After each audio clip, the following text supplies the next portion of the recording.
Hello everyone, welcome to the YouTube channel. And हम लोग बात कर रहे हैं ऑर्गेनिक केमिस्ट्री की। एंड लास्ट लेक्चर में हमने डिस्कस किया थोड़ा सा बेसिक जो हमारा यूज़ होने वाला स्टीरियो केमिस्ट्री। ठीक है। एंड एक चीज़ मैं यहाँ पर क्लियर कर दूँ कि बेसिकली अब जो हम रिएक्शंस वाला पार्ट जो हम पढ़ने जा रहे हैं तो वो उसी सीक्वेंस में है जो हमारा एनसीईआरटी का halo alkane, halo arenes, then alcohol phenol. ठीक है। तो सबसे पहले जो हम रिएक्शंस की बात करेंगे वो हम बात करेंगे हेलो एल्केन, हेलो अरीन्स की। बट हम चैप्टर वाइज नहीं पढ़ेंगे, मतलब रिएक्शन का सीक्वेंस जो है वो इस अकॉर्डिंग रहेगा कि जो रिएक्शंस पहले आएंगी वो हेलो एल्केन, हेलो अरीन्स की होंगी। देन उसके बाद alcohol phenol, ether, and then फिर आगे हम कंटिन्यू करेंगे, that is aldehyde, ketone and carboxylic acid. ठीक है। तो सीक्वेंस जो है बिल्कुल वैसे ही रहने वाला है, बट क्योंकि ऑर्गेनिक कनेक्टेड है तो हम लोग जो सिमिलर चीज़ें हैं उनको एक जगह पढ़ेंगे। ठीक है। और जो अलग चीज़ें हैं उनको डिफरेंट लोकेशन में पढ़ेंगे। ठीक है। तो चलिए स्टार्ट करते हैं। आज हम बेसिकली बात करने जा रहे हैं उस पार्ट की। ठीक है। जब ऑर्गेनिक स्टार्ट होता है रिएक्शंस वाला पार्ट तो सबसे ज़्यादा जिसके बारे में बात होती है, और बहुत सारी रिएक्शंस जो उस मैकेनिज्म पर बेस्ड हैं, ठीक है, उनकी हम बात करने वाले हैं। And that is nucleophilic substitution, जिसमें आप लोगों ने दो नाम सुन रखे होंगे, that is SN1 and SN2। तो बेसिकली ये मैकेनिज्म है एंड इन पर काफ़ी रिएक्शंस जो हैं वो इनको फॉलो करती हैं। ठीक है। तो अगर ये मैकेनिज्म हमें समझ में आ जाती हैं तो बहुत सारी रिएक्शन जो हैं वो एक स्टाइल की होती हैं। ठीक है। तो मैकेनिज्म अगर समझ में आ गई तो रिएक्शन समझना बहुत आसान हो जाता है। ठीक है। नाउ चलिए स्टार्ट करते हैं न्यूक्लियोफिलिक सब्स्टिट्यूशन। ठीक है। तो पूरी बात करेंगे कि कितने टाइप के होते हैं ये। ठीक है। हम लोगों ने SN1 और SN2 ही मेनली सुना है, बट नॉर्मली 6 टाइप्स की होती हैं। तो heading is nucleophilic substitution reaction, that is SN। अब यहाँ पर अगर हम बात करें तो टाइप्स की अगर बात, बेसिकली न्यूक्लियोफिलिक सब्स्टिट्यूशन कभी भी होगा तो यहाँ होता क्या है कि न्यूक्लियोफाइल आता है और लिविंग ग्रुप को निकाल कर, ठीक है, खुद जुड़ जाता है। तो यहाँ अगर बिल्कुल फंडामेंटली बात करें तो that is nucleophile replaces another one, and here leaving group leaves with electron pair. Leaving group जब निकलता है तो इलेक्ट्रॉन लेकर निकलता है। ठीक है। नाउ यहाँ पर आगे बात करें, ठीक है, थोड़ा सा थिकनेस को हम लोग वो कर लेते हैं। ओके। नाउ हियर ये हुआ। ठीक है। नाउ बेसिकली टोटल 6 टाइप्स की हमारी SN रिएक्शंस होती हैं। ठीक है। तो टाइप्स की अगर हम बात करें यहाँ पर तो first is SN1, second is SN2, third जो हम पढ़ेंगे that is SNI, fourth is SNNGP। ठीक है। ये इन सब के मतलब हम जानेंगे। ठीक है। अभी हम टाइप लिख रहे हैं तो इतना ध्यान नहीं देना है इस पर। Next is SNAE and sixth is SNEA।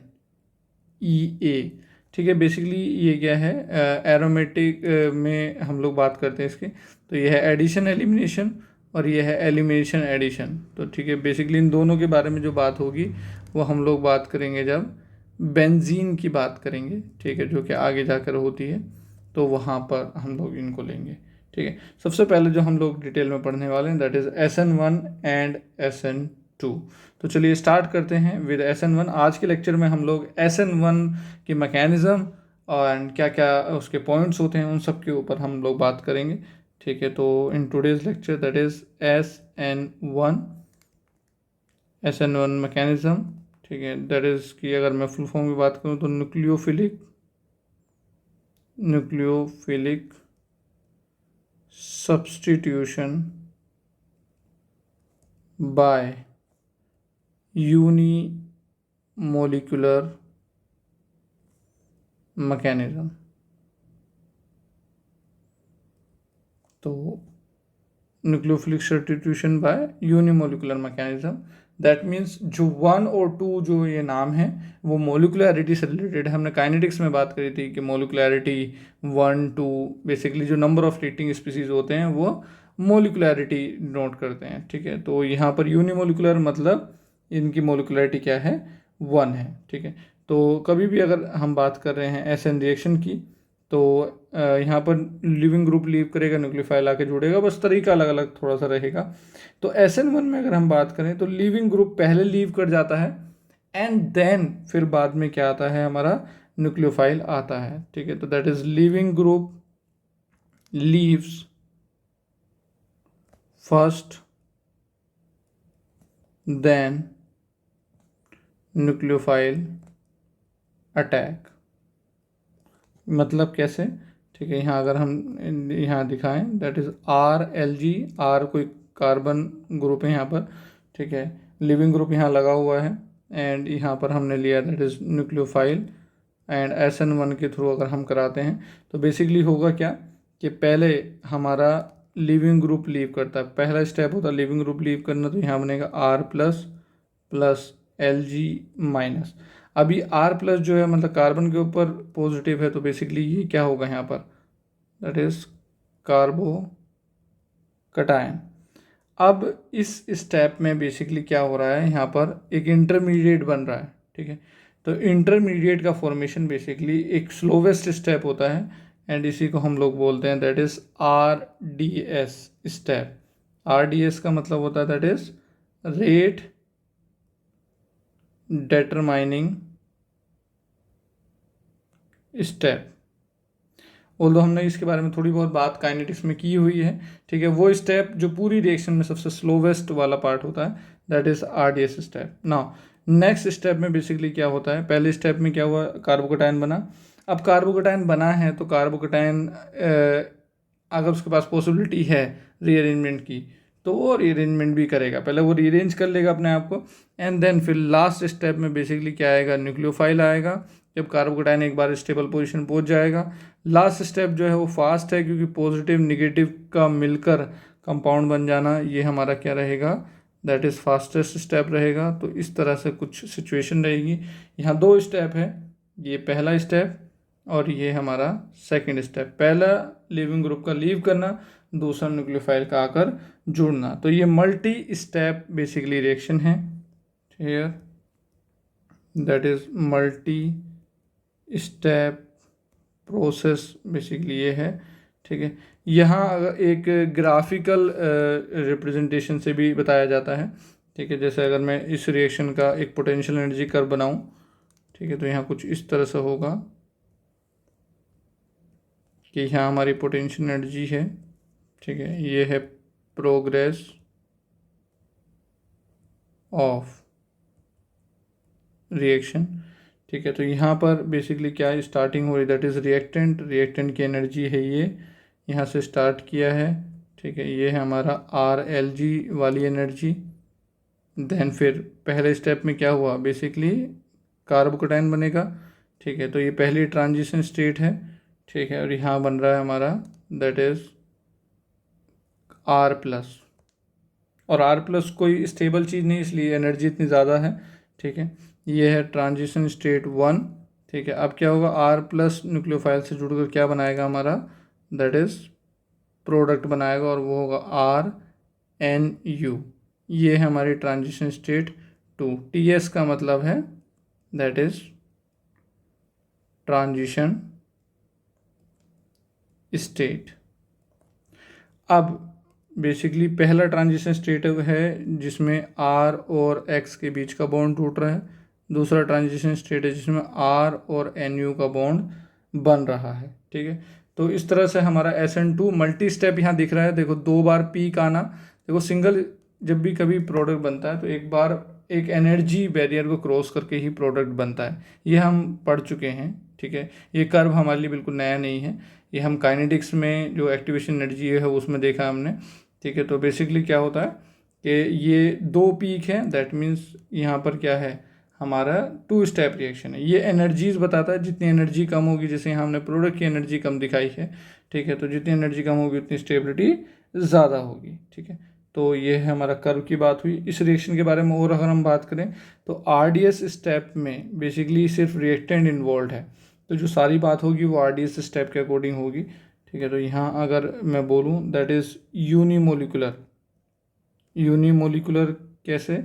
क्योंकि आरडीएस स्टेप में सिर्फ एक ही मोलिक्यूल जो है वो पार्टिसिपेट कर रहा है। रेट की अगर हम बात करें तो rate is directly proportional to, ठीक है, इसमें सिर्फ सबस्ट्रेट जो है, सबस्ट्रेट भी मैं बोलूँ आर एल जी पे ही डिपेंड करेगा, न्यूक्लियोफाइल पे डिपेंड नहीं करेगा, क्योंकि न्यूक्लियोफाइल हमारा आरडीएस स्टेप में नहीं है। तो आर एल जी पर 1 और न्यूक्लियोफाइल पर 0। इसको ग्राफिकली इस तरह से बोल देते हैं कि अगर रेट की बात करें तो अगर मैं आर एल जी की कंसंट्रेशन बढ़ाता हूँ, ठीक है, इधर, तो रेट जो है वो बढ़ेगा, ठीक है। बट अगर मैं रेट को न्यूक्लियोफाइल की कंसंट्रेशन से कंपेयर करता हूँ, ठीक है, तो न्यूक्लियोफाइल पे क्योंकि डिपेंड नहीं कर रहा है तो दैट मीन्स रेट क्या रहेगा, कांस्टेंट रहेगा, ठीक है।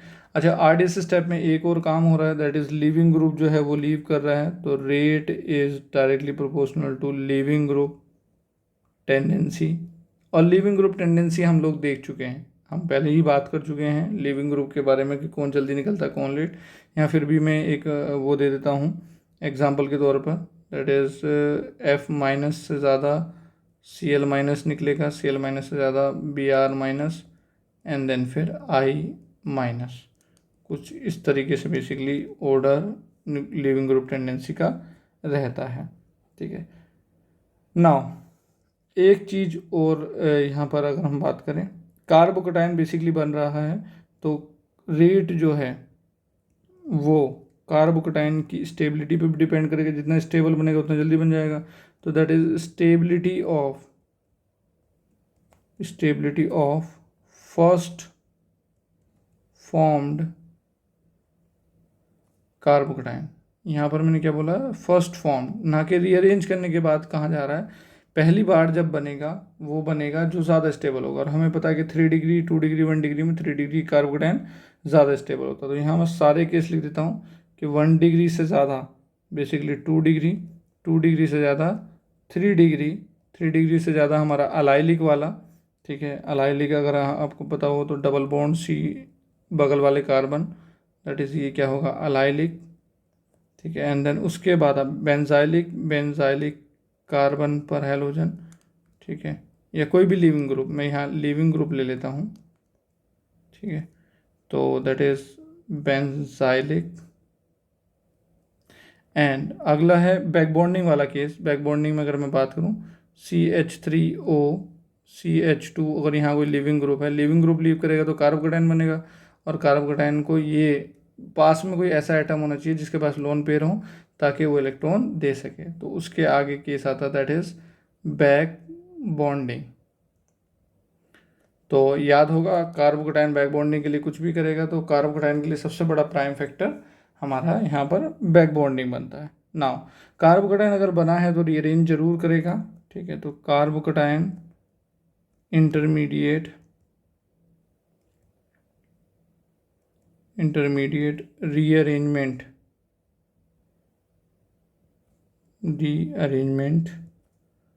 Possible, okay.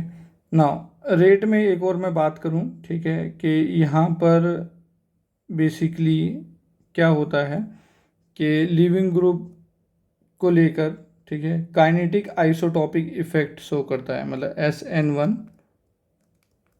SN1 shows kinetic isotopic effect. कहने का क्या मतलब है, मान लो कि लिविंग आर है कोई, ठीक है, और उसमें लिविंग ग्रुप लगा हुआ, मान लो क्लोरीन लगा हुआ है, ठीक है। तो क्लोरीन एक है 35 और एक हमारा क्लोरीन होता है 37।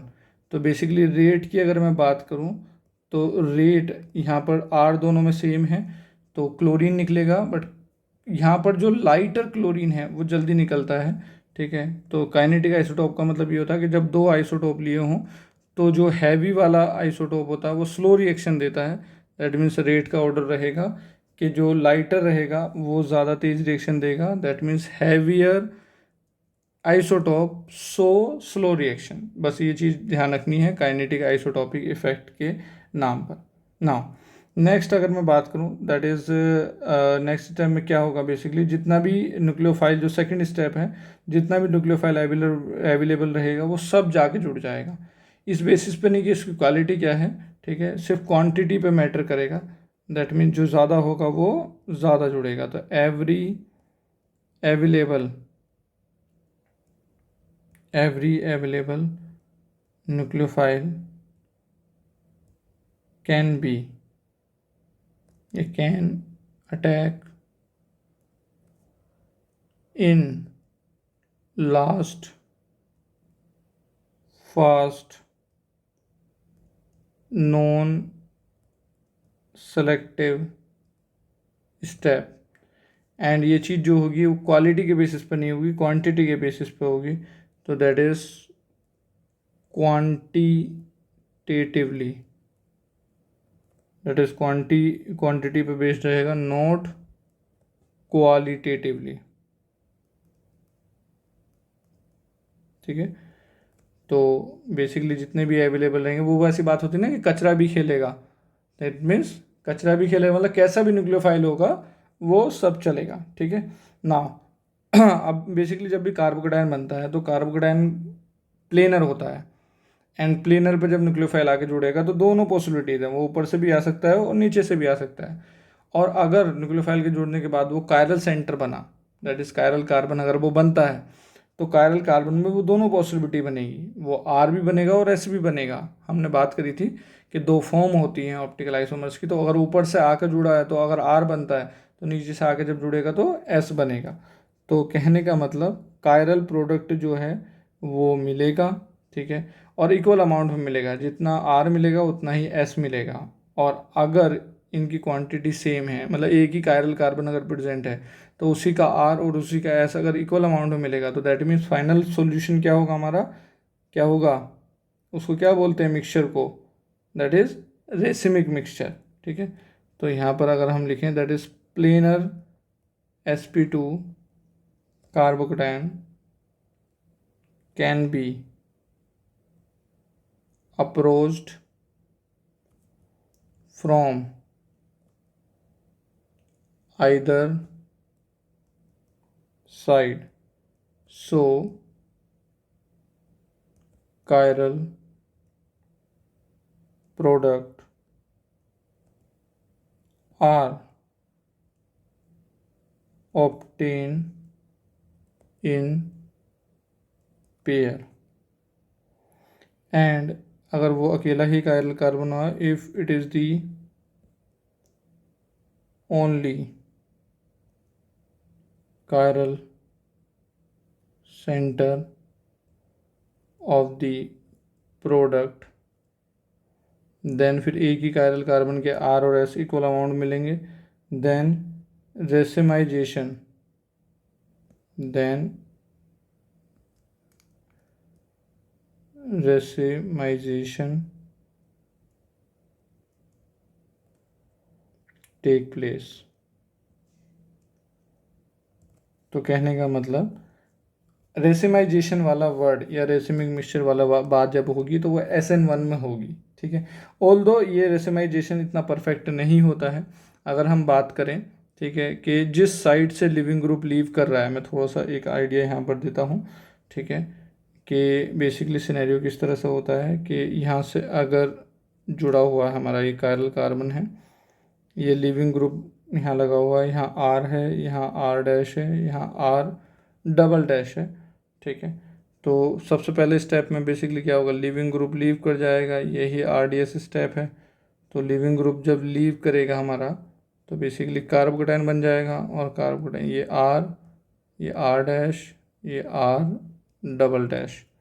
नाउ नेक्स्ट स्टेप में न्यूक्लियोफाइल आएगा, जो कि बेसिकली क्या है, फास्ट स्टेप है। तो इसमें दोनों साइड पर न्यूक्लियोफाइल जुड़ेगा, NU एंड NU। ठीक है, यहाँ R दोनों साइड मतलब वही है, अगर ऊपर से अप्रोच करने पे एक साइड वाला मिल रहा है तो दूसरे पर दूसरा साइड वाला मिलेगा। यहाँ R, यहाँ R dash, R double dash, R dash, R double dash. अब बेसिकली बात क्या है कि ये परफेक्शन इतना नहीं होता है, मतलब कि 50-50% निकले ये तब अगर कोई एडवांस का सवाल आता है, तब अगर ये ग्रिलिंग करने की कोशिश करता है तो उसके लिए बता रहा हूँ। ठीक है, कि बेसिकली जिस साइड से लिविंग ग्रुप लीव किया है, ये इस साइड से लीव किया है, तो इस साइड से न्यूक्लियोफाइल के आने की प्रोबेबिलिटी थोड़ी सी कम होती है। ठीक है, बैक साइड से आने की पॉसिबिलिटी ज़्यादा होती है। ठीक है, बैक साइड से आएगा तो ये वाला बनाएगा इन्वर्टेड वाला, इन्वर्टेड मतलब इसमें तो ये LG इधर की तरफ लगा हुआ है, उल्टे साइड पर क्या होगा, हमारा NU वाला होगा। तो कहने का मतलब हमारा जो पीछे वाला प्रोडक्ट है वो कंपेरेटिवली ज़्यादा मिलता है एज़ कम्पेयर टू आगे वाले से जुड़ने वाला प्रोडक्ट। तो इसे बोलते हैं कि परफेक्ट रेसमाइजेशन नहीं होता है। ठीक है, बट फिर भी अगर रेसमिक मिक्सचर की बात या रेसमाइजेशन की बात आती है तो SN1 में ही बात आती है। तो यहाँ लिखा जाए कि that is but this is racemisation के बारे में लिखा जा रहा है, but this is partial not perfect with slight excess of inverted product, क्योंकि बैक साइड से जो अटैक करके जुड़कर मिलेगा वो क्या मिलेगा, हमारा इन्वर्टेड प्रोडक्ट मिलेगा। तो ये तब जब ऑप्शंस में इस तरह की बातें की जाए कि परफेक्ट है कि नहीं है। नॉर्मली अगर जेईई पर बेसिक बात कर रहा है तो रेसमाइजेशन मिलता है SN1। नाउ अब यहाँ पर हमने कार्बोकेटायन की बात करी, ठीक है, और रीअरेंजमेंट की बात करी। अब कौन कौन से फैक्टर्स होते हैं जिनसे बेसिकली SN1 जो है डिसाइड होगी। ठीक है, तो यहाँ बात की जाए that is SN1 mechanism is favoured by first point that is good leaving group, क्योंकि पहले स्टेप में अगर लिविंग ग्रुप को निकलना है तो कैसा होना चाहिए, गुड लिविंग ग्रुप होना चाहिए, जैसे पानी हो गया। ठीक है, या फिर N2+ टाइप, मतलब N2 जब जुड़ा होता तो N2+ के फॉर्म में होता है N2। तो गुड लिविंग ग्रुप के तौर पर बेसिकली यहाँ पर होना चाहिए, जो भी हमारे स्क्वायर वाले गुड लिविंग ग्रुप थे। नाउ नेक्स्ट जो मीडियम यहाँ होना चाहिए, क्योंकि यहाँ आयंस बन रहे हैं, तो दैट इज़ मीडियम होता है पोलर प्रोटिक सॉल्वेंट। ठीक है, polar protic solvent that is PPS, and PPS के लिए हमने एग्जांपल की बात करी थी, दैट इज़ पानी। ठीक है, पानी और भी हमारे जो सॉल्वेंट है वो यूज़ किए जा सकते हैं, जैसे अल्कोहल। ठीक है, ये भी हमारा यूज़ किया जा सकता है। ठीक है, और भी हैं, जैसे SN1 को पहचानने के लिए मैं यहाँ पे लिख देता हूँ, जैसे एसिटिक एसिड भी दिया जा सकता है पोलर मीडियम के लिए। अल्कोहल तो हो ही गया है। AgNO3 को रखा जाता है, पानी मेनली रहता है उसमें, एक्वस AgNO3 होता है मेनली पानी, एंड देन फिर AgNO3। ऐसे ही सेम क्या होता है, एक्वस एसीटोन भी होता है, दैट मीन्स पानी मेनली होता है, बट एसीटोन इसका मतलब भी SN1 से ही होता है। ठीक है, और एक होता है SbCl5 जो कि लुईस एसिड है। ठीक है, तो लुईस एसिड जो होता है बेसिकली हेलोजन को निकालने के लिए, मतलब लिविंग ग्रुप को निकालने के लिए हेल्प करता है। तो जितना जल्दी लिविंग ग्रुप लीव करेगा उतना जल्दी कार्बोकेटायन बेसिकली बनेगा। नाउ नेक्स्ट इसमें न्यूक्लियोफाइल जो है वो सेकंड स्टेप में आकर जुड़ रहा है, तो इतना स्ट्रॉन्ग न्यूक्लियोफाइल होने की ज़रूरत नहीं है। ठीक है, तो माइल्ड न्यूक्लियोफाइल मतलब जो सब्र रख सके बेसिकली वो होना चाहिए। ये क्यों लिख रहा हूँ, क्योंकि एकदम से अटैक करने वाला काम जो होता है वो SN2 में होता है। टू अवॉइड SN2, ठीक है, न्यूक्लियोफाइल हमें लाइट वाला चाहिए। नाउ कंसंट्रेशन भी ज़्यादा नहीं चाहिए, नॉर्मली चल जाएगा, क्योंकि रेट डिपेंड नहीं कर रहा है उस पर। Low concentration of nucleophile favour करेगा, एंड लो टेम्परेचर बेसिकली रहेगा, क्योंकि हमें सब्स्टिट्यूशन करना है। टेम्परेचर की ज़रूरत एलिमिनेशन में होती है, सब्स्टिट्यूशन रिएक्शन में टेम्परेचर का यूज़ नहीं है। टेम्परेचर बढ़ाओगे तो उल्टा रिएक्शन स्लो कर जाएगी, ठीक है। नाउ अब कौन कौन लोग हैं जो SN1 रिएक्शन देते हैं मेनली, ठीक है। तो कैरेक्टरिस्टिक्स रिएक्शन की अगर हम बात करें तो SN1 is characteristics reaction of first one is diazonium salt. Diazonium salt मतलब यही हमारे Rn2+ वाले। अब Rn2+ में N2 तो जल्दी निकल जाएगा तो कार्बोकेटायन बन जाएगा, फिर आकर न्यूक्लियोफाइल जुड़ेगा। तो बेसिकली डायazonium सॉल्ट जो होते हैं वो SN1 देते हैं। सेकेंड हमारा अल्काइल ट्रिफ्लेट। अल्काइल ट्रिफ्लेट अगर याद हो, ट्रिफ्लेट को हमने गुड लिविंग ग्रुप में डाला था, तो ROTF, ठीक है। तो ये गुड लिविंग ग्रुप है तो इसलिए निकल कर ये गुड लिविंग वाली कैटेगरी ही ले रहे हैं हम लोग। गुड लिविंग ग्रुप निकलेगा तभी तो कार्बोकेटायन बनेगा। Third is alkyl. थर्ड देखा हमने बात की थी लिविंग ग्रुप टेंडेंसी में कौन निकल सकता है, 3 डिग्री मॉडरेट लिविंग ग्रुप निकल सकता है। तो 3 डिग्री अल्काइल हलाइड, ठीक है, जो कि क्या होते हैं हमारे RX होते हैं, ठीक है। एंड 3 डिग्री टोसाइलेट, क्योंकि टोसाइलेट भी क्या होता है जो OTS करके हमारा होगा वो भी क्या है मॉडरेट लिविंग ग्रुप है, ठीक है। तो 3 डिग्री अल्काइल हैलाइड हो या टोसाइलेट दोनों ही सेम होते हैं। Now fourth is alcohol. Normally तो OH जो होता है वो लिविंग ग्रुप होता है, बट एसिडिक मीडियम में अगर हम बात करें अल्कोहल इन एसिडिक मीडियम, कहने का मतलब अगर कुछ ऐसा हो CH3CH2OH, एसिडिक मीडियम में OH को क्या मिल जाएगा H+, तो H+ आकर वहाँ जुड़कर क्या मिल जाएगा CH3CH2, या फिर यहाँ बना देता हूँ ये H+ लगने के बाद क्या बन जाएगा CH3CH2OH2+, तो OH2+ बनते ही क्या बन गया है गुड लिविंग ग्रुप, और ये क्या होगा फिर लीव करके बेसिकली क्या बना देगा CH3CH2 पॉजिटिव प्लस पानी। तो कहने का मतलब अल्कोहल नॉर्मली नहीं रिएक्शन देगा, but in acidic medium that means वो पानी निकल कर कार्बोकेटायन बना देगा, ठीक है। तो इनकी ये बेसिकली कैरेक्टरिस्टिक रिएक्शन है, मतलब ये लोग SN1 ही बेसिकली शो करते हैं। अब हम उनकी बात करें जो SN1 शो नहीं कर सकते, तो अक्सर वो जगह होती है जहाँ पर कार्बोकेटायन नहीं बन सकता, ठीक है। तो अगर मैं यहाँ पर लूँ that means halides which does not या do not show SN1, तो इसके बैकएंड में फंडा यही है कि कार्बोकेटायन जिन पर ना बन पाए, ठीक है, स्टेबल फॉर्म में उस तरह से।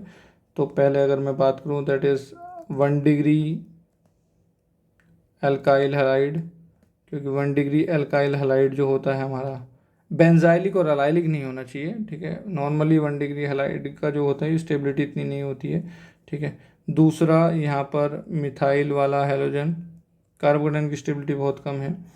तीसरा डबली बॉन्डेड पर कभी कार्बोकेटायन तो में नहीं लाना है, ठीक है। यहाँ पर डबली बॉन्डेड हो या ट्रिपली बॉन्डेड हो, डबल बॉन्ड पर हैलोजन कभी निकल कर कार्बोकेटायन नहीं बनाएगा। दूसरा ट्रिपल बॉन्ड पर भी हैलोजन निकल कर बेसिकली कोई कार्बोकेटायन नहीं बनाएगा। सेम तरीके से डबल बॉन्ड की तरह बेंजीन के ऊपर से लिविंग ग्रुप को नहीं निकालना है, वरना बेंजीन पर पॉजिटिव आ जाएगा, बेंजीन अनस्टेबल हो जाएगी। सिक्स्थ, इस केस में अगर हमने हैलोजन को निकाला, अगर ये हैलोजन निकलेगा तो यहाँ पॉजिटिव आएगा, पॉजिटिव आएगा तो ये कंपाउंड एंटी एरोमेटिक बन जाएगा, जो कि ये बनना ही नहीं चाहेगा। दैट मीन्स हैलोजन यहाँ से नहीं निकलेगा, ठीक है। तो यहाँ का जो रीज़न है, ठीक है, वो है हमारा एंटी एरोमेटिक वाला, एंटी एरोमेटिक।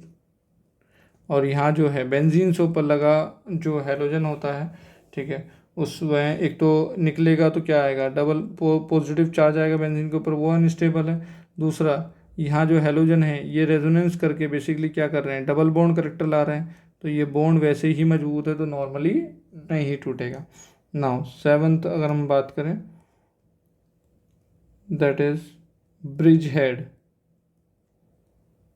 तो ब्रिज हेड पर अगर तुम कार्बोकेटायन लाते हो तो ब्रिज हेड के एंगल की डिमांड बढ़ जाती है, और ब्रिज हेड वैसी सिकुड़ का बना हुआ है, ठीक है, तो अनस्टेबल हो जाएगा। तो कभी भी तुम्हें इस वाली पोजीशन पर, ठीक है, ना तो अटैक मानना है कुछ और ना ही कार्बोकेटायन बनाना है। मतलब ब्रिज हेड वाले कार्बन से कार्बोकेटायन डबल बॉन्ड और फ्री रेडिकल नहीं बन सकते हैं, ठीक है।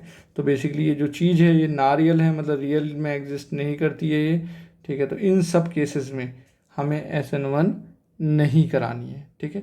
नाउ अब हम बात करते हैं कुछ रेट वाले क्वेश्चन जिसमें हम लोग रेट कंपेयर कर सकते हैं, एंड देन फिर हम बात करेंगे कुछ रिएक्शंस के बारे में। Now question is rate of SN1। तो मैं यहाँ क्वेश्चन लिख रहा हूँ, आप कंपेयर करो।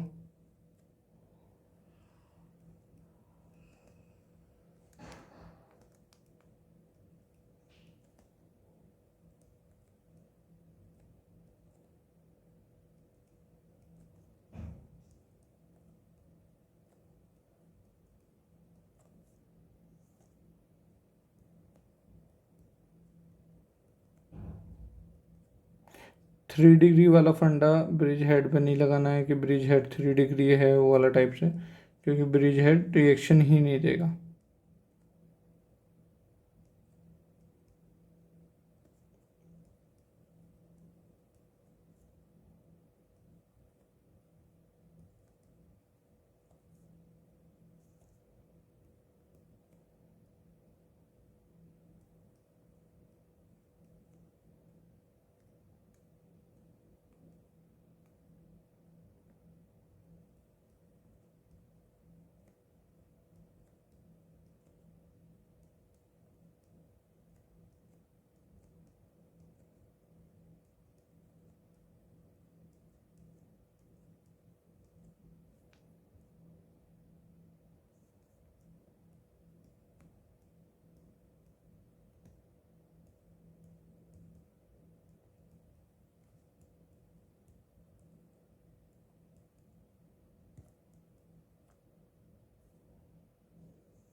ओके, सो इतने आप इनको अटेम्प्ट करो, ठीक है।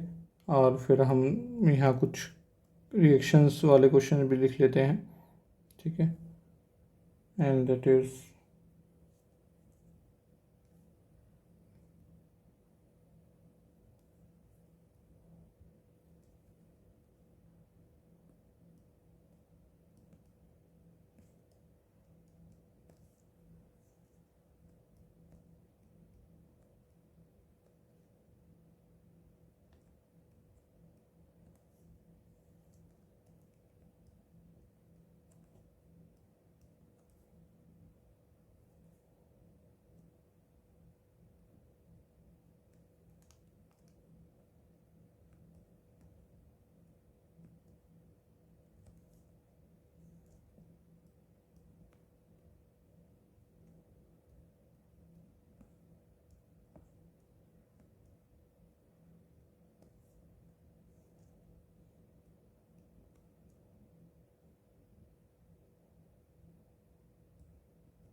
ओके। नाउ बात करें अगर क्वेश्चंस में रेट की अगर बात करें, ठीक है, तो यहाँ पर देखना है SN1 के अकॉर्डिंग हमारा 1 डिग्री 2 डिग्री 3 डिग्री में 3 डिग्री है सबसे ज़्यादा, फिर 2 डिग्री, फिर 1 डिग्री। तो यहाँ हटाएंगे तो कार्बोकेटाइन यहाँ पर आएगा। रीअरेंजमेंट करने के बाद की बात नहीं कर रहे, जो फर्स्ट फॉर्म कार्बोकेटाइन है उसकी बात कर रहे हैं, जो पहली बार बन रहा है। यहाँ 2 डिग्री पर और यहाँ पर 3 डिग्री पर, ठीक है। तो इस तरह से बेसिकली ऑर्डर रहेगा।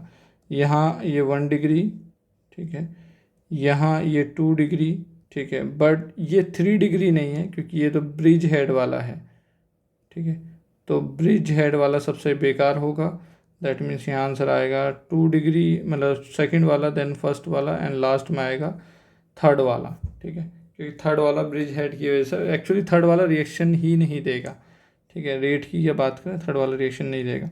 नाउ थर्ड वाले में अगर हम बात करें, जो थर्ड क्वेश्चन है यहाँ हटाएंगे, दैट इज ये भी 2 डिग्री, ये 2 डिग्री है बट रेजोनेंस से क्या कर रहा है, स्टेबिलिटी ले रहा है। बट ये जो पॉजिटिव बनेगा ये क्या बन जाएगा, एंटी एरोमेटिक। तो सबसे अच्छा रहेगा सेकंड वाला, देन फर्स्ट वाला, एंड देन फिर थर्ड। थर्ड यहाँ भी बेसिकली रिएक्ट नहीं करेगा क्योंकि एंटी एरोमेटिक बनना नहीं चाहेगा। फोर्थ में अगर हम बात करें, पहले में अगर क्लोरीन अगर निकल गया, दैट मीन्स हेलोजन अगर निकल गया लिविंग ग्रुप, तो बेंजीन के ऊपर पॉजिटिव आएगा। ये सबसे बेकार है, ये अपने हाथों से हमें कभी नहीं करना है, ये पाप है, ठीक है। सेकंड में क्लोरीन जब हटेगा तो यहाँ पॉजिटिव आएगा। बेंजाइलिक बहुत स्टेबल कार्बोकेटाइन वाली सिचुएशन है यहाँ पर। बेंजाइलिक तो नहीं है बट ठीक है, बेंजीन के ऊपर पॉजिटिव चार्ज भी नहीं आ रहा, तो यहाँ बेसिकली क्या होगा, सेकंड सबसे ज़्यादा, देन फिर थर्ड, एंड फर्स्ट वाला तो पाप है। दैट मीन्स फर्स्ट वाला तो होगा ही नहीं क्योंकि बेंजीन के ऊपर पॉजिटिव चार्ज नहीं आएगा।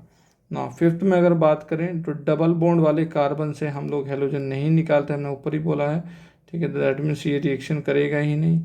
इसमें क्या पॉजिटिव चार्ज आएगा 1 डिग्री पर, ठीक है। एंड यहाँ पर बेसिकली क्या आएगा हमारा पॉजिटिव चार्ज अलाइलिक पोजीशन पर। तो कंपैरिजन अगर बात करें हम लोग, ठीक है, 1 डिग्री की फिर भी हम लोग बात कर सकते हैं थोड़े रेट की, ठीक है। बट ये वाला केस तो सबसे ख़राब है। तो यहाँ होगा बेसिकली ऑर्डर कुछ इस तरह से ही होगा कि हमारा थर्ड वाला अलाइलिक की वजह से, एंड देन फिर इस तरह से। ना सिक्स में अगर हम बात करें, सिक्स में बेसिकली सबसे ज़्यादा रेट होगा थर्ड वाले का, क्योंकि यहाँ जब पॉजिटिव बनाएंगे तो बैक बॉन्डिंग की वजह से स्टेबल होगा। बाकी जो ऑक्सीजन होता है, ऑक्सीजन इलेक्ट्रोनेगेटिव है तो उसका -I इफेक्ट लगता है। तो वैसे जब भी कार्बोकेटाइन बनेगा तो दूर बनेगा, बस बगल में जब बनेगा तब बहुत जल्दी बन जाएगा बैक बॉन्डिंग की वजह से। तो सबसे ज़्यादा होगा थर्ड, एंड देन फिर जितना दूर रहे उतना अच्छा है, that is first, and then फिर सेकेंड। क्योंकि ऑक्सीजन का इलेक्ट्रोनेगेटिविटी की वजह से माइनस आई से जितना कार्बोकैटायन बन के दूर रहेगा उतना ज़्यादा स्टेबल रहेगा। नाउ सेवन्थ में अगर हम बात करें तो बेसिकली OCH3 जो है ये लोन पेयर वाली चीज़ है। जब यहाँ निकलेगा तो कार्बोकैटायन यहाँ बनेगा तो ये इलेक्ट्रॉन देकर बेसिकली क्या हो जाएगा, यहाँ पर स्टेबल हो जाएगा। बट यहाँ कोई बैक बॉन्डिंग वाला सीन नहीं है, तो इसलिए फर्स्ट ज़्यादा होगा as compare to second. Now eighth में basically fluorine, chlorine, bromine, iodine, leaving group tendency में बेसिकली आयोडीन इस तरह से हमारा रहेगा। ये रहेगा हमारा आइसोटॉपिक इफेक्ट। जो हैवी वाला है वो रिएक्शन को स्लो करेगा, ठीक है। ये तभी करना है जब एटम सेम रहे और आइसोटॉप्स में डिफरेंस हो। यही था बेसिकली हमारा काइनेटिक आइसोटॉपिक इफेक्ट, ठीक है। नाउ रिएक्शंस की अगर हम बात करें, ठीक है, फर्स्ट की अगर मैं बात करूं तो वाटर बेसिकली क्या करेगा, यहाँ से इसको Cl को बेसिकली निकलवा कर, अब बेसिकली होता क्या है, पोलर मीडियम जो है हमारा वो हाइड्रोलाइसिस बेसिकली कराता है, ठीक है। तो यहाँ पर क्लोरीन जो है निकलेगा। अच्छा, कुछ लोग बोल रहे होंगे कि बेसिकली सर 2 डिग्री से क्लोराइड कैसे निकल जाएगा, ठीक है। तो आप ये मानो कि मैंने कुछ एक्सटर्नल रिएजेंट यूज़ किया है, जैसे AgNO3 जो है, जो कि क्लोरीन को निकलवाने के लिए मदद करेगा और क्लोरीन को निकलवा कर, ठीक है, हमारा क्या करेगा, निकलवा कर कार्बोकैटायन मतलब AgCl बना लेगा। तो एक्सटर्नली मैंने या तो AgNO3 या फिर H2SO4 जैसी चीज़ें जो है हमने H2SO4 नहीं SbCl5 जैसी चीज़ें यूज़ की है। तो Cl एक बार निकल गया तो यहाँ पर क्या आएगा, कार्बोकैटायन। अब ये क्या 5 मेंबर रिंग के बाहर वाली पोजीशन पे क्या है, यहाँ पर कार्बोकैटायन है। तो क्या करेगी, रिंग यहाँ पर एक्सपेंड करेगी, ठीक है। तो सिचुएशन क्या होगी कि ये बॉन्ड टूटेगा, यहाँ पॉजिटिव है, यहाँ पॉजिटिव आएगा, यहाँ निगेटिव, तो ये क्या हो जाएगा, बेसिकली कनेक्ट हो जाएगा। अब कनेक्ट हो जाएगा तो यहाँ बन जाएगा कुछ इस तरह से कि 6 मेंबर्ड रिंग एंड देन फिर बगल में पॉजिटिव चार्ज। यहाँ फिर इससे रीअरेंज करके ये पॉजिटिव चार्ज जो है वो आ जाएगा यहाँ, एंड लास्ट में पानी से हमें पानी से जो न्यूक्लियोफाइल मिलता है वो मिलता है OH माइनस, और MEOH से जो न्यूक्लियोफाइल मिलता है वो मिलता है MEO माइनस, ठीक है। तो यहाँ से जुड़ जाएगा, दैट इज़ OH।